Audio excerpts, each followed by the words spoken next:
خو عجیبه کار دا چې باران اوریږي په هر څه اوریږي نو په پټو کې ښکلو ځمکو کې بهترین قسمه غلې روخیږي باغونو کې بېشمېره ښه څیزونه روخیږي لیکن خوره کې درب روخیږي دا ولې دا نقصان د باران دی او که نقصان د دې ځمکې دی نقصان د دې ځمکې دی استاد محترم بویل باران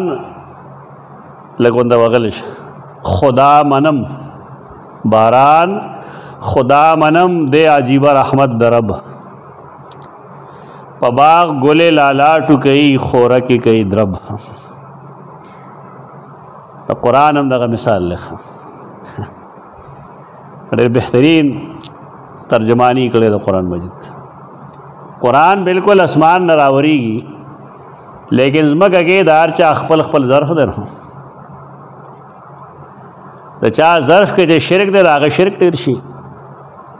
د چا په ظرف کې چې کفر دی د هغه کفر ډېر شي